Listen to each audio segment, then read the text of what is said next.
Okay. Well, okay, I mean, I've sort of been asking most people, how did they come to be here? How do they know Spence? And what's your role been? Okay, we live.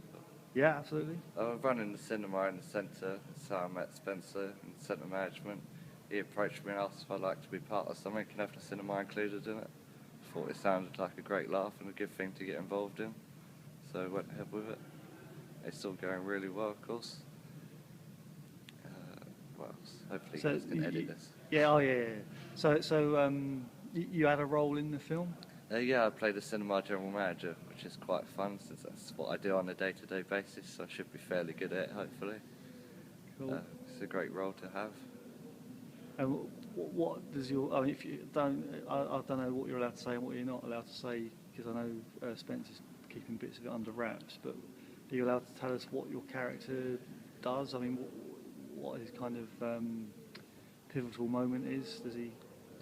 I guess one of the pivotal moments is when we first realise something isn't quite right. That's about midway through our scene, I think.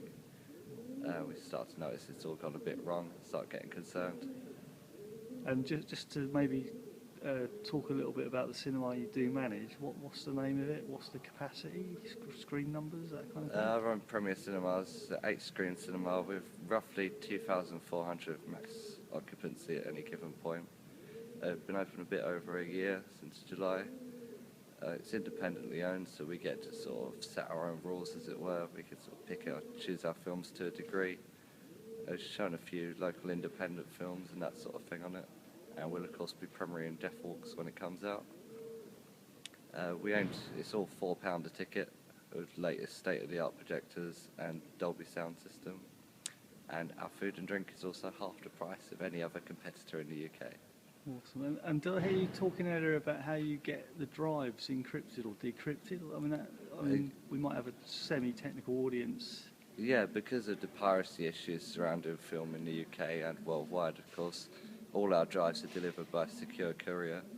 We get separately sent to us an unlock key to decrypt that information, so we can then start scripting it, adding all the lighting and sound fader cues, that sort of thing, scope change cues, which we still have a technical team on site to deal with on a day-to-day basis.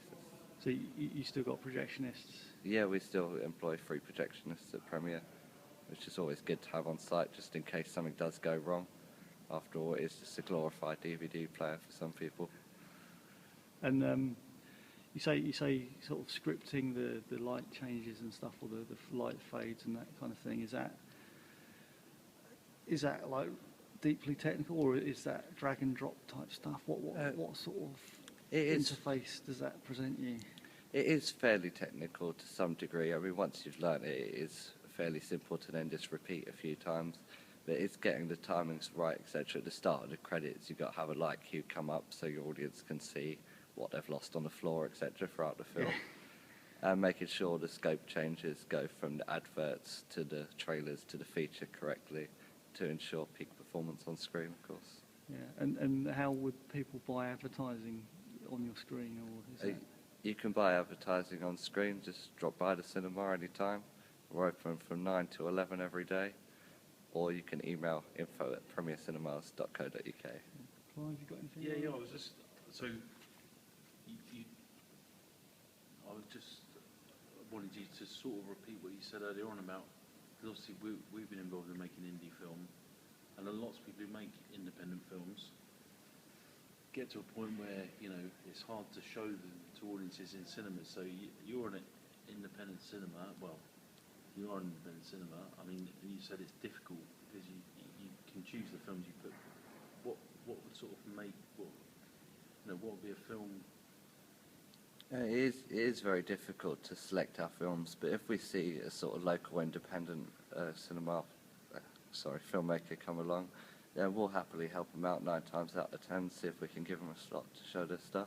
So have you done that before? Yeah, we have shown a few local independent films, especially sort of uni students, college students looking to show it to their friends, family, etc., their premieres. I mean, if they've worked hard to make it, let's show it for them. You never know, someone could come along and see it and be like, oh, actually. And what I like about a film festival or anything like that, have you ever tried doing anything like that where you get a whole bunch of them together? We are looking to do a film festival sometime after summer, hopefully in sort of later October, where we have a few people from local independent schools, college, universities, etc. come along and showcase their talents.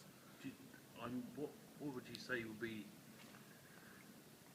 Obviously, it's easier because there's the marketing behind a big blockbuster sort of movie compared to an independent film. But what's the main thing that would stop?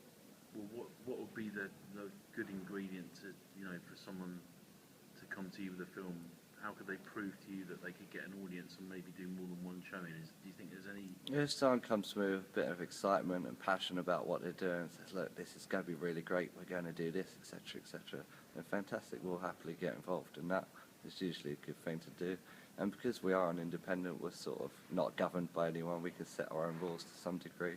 And it's nice to be able to help out the local community and that sort of thing, in that respect. So one thing we're interested in is obviously, and good to get your take of what you think the future of film is. Obviously there seems to be, we're making a doco about people who are getting it together and making films. Do you think that there could be a time, or how do you see the future of film? Do you think it's just as it is now? Or? Well, the demise of film has, of course, been predicted a few times in the past, and there was sort of a slowdown, wasn't there, like 20 years or so back. But it always bounces back, and I think it always will, as not only a family form of entertainment, but entertainment all round. It is one of the sort of warps of life. Cinema is a sort of lifestyle, and I think it'll always be around. Going forward, different types of cinema, of course, are all the rage in several other countries, including the UK, of course, with 4D and even 5D taking the market by storm. What's 5D? 5D is you've got the standard 3 dimensions, so you're watching a 3D film, and then you've got movement of the chairs and effects in the screen as well, sort of fog, mist, wind, etc. I know there's a cinema currently trialling that somewhere in Japan, I'm not entirely sure where. It's not something that you're doing. Probably not in the near future at premiere, but I mean we could look to do it if the market shows interest in it. Brilliant, thank you very much. That's all brilliant. right, Thank guys, you. not a problem. It's brilliant. Brilliant. Yeah.